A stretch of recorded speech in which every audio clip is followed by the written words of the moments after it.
Welcome back to The Real Story. Time for some real talk now on a trial that could set a gun law precedent. That was the judge's head, by the way.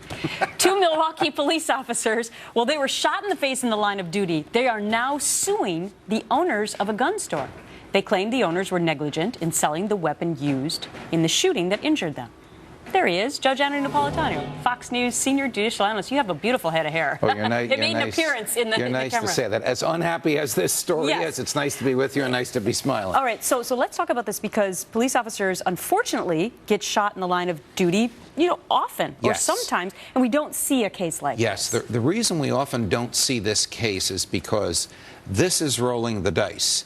They have to prove that the owner of the store was so negligent that in not aggressively enforcing the background search for the guy who bought the gun and not scrutinizing whether he was going to pass that gun off to somebody else, which is what happened here, right, that the owner's insurance carrier is liable for the injury to the cops. Now, the injury to the cops is very serious. One of them lost an eye. It's catastrophic. Whereas they are entitled to workers' compensation insurance, which is a guarantee of income, compensation for the rest of their lives for permanent injury. So most police officers, firefighters, EMS people accept the latter because of the certainty of the recovery. I see. Here, they're rolling the dice. If they win, let's say, $1 million for the loss of the eye, I'm not saying that's what the eye is worth, but let's say they won it. But they are about to get $500,000 from workers' comp. They get the workers' comp insurance carrier gets the first $500,000 to pay it back, so they'll only get another $500,000, not another $1 million. Okay, so is it like any other case where people get injured and they want to sue and they go to the place where they think they'll get the most money? Yes. Yes, obviously, the creep that fired the gun and the creep that bought the gun who sold it to the creep that fired the gun have no insurance.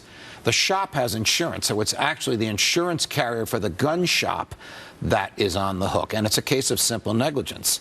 Yesterday, Mrs. Clinton argued, in response to the tragedy in Oregon last week, you ought to be able to sue the manufacturer. That's not the case here. This is not an allegation that the gun malfunctioned.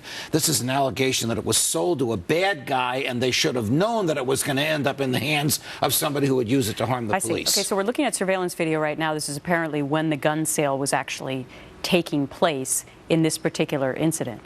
So what you're arguing, Judge, is that, well, let me ask you this. Do they have a case?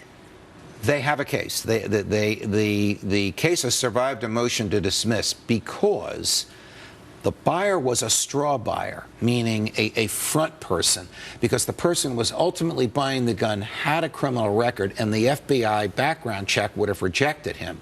So he got a buddy to go in and buy it for him. He was standing next to the buddy. The buddy inadvertently put the wrong address down on the form, and they had to cross out the form and fill it out again. If you cross out a government form, the government's not going to accept it. You have to fill out the whole form all over again. All of these things were triggers, no pun intended, that should have let the gun shop owner know something's going on here, that this person in front of me is not the real buyer. It's the guy on the other side of the store that's telling him what to put on the form. Very, very, very interesting. So we will see how this plays out. It could set a precedent for gun laws. Yes, these cases are not unheard of, but they are rare. Okay. Judge, thank you. You're welcome.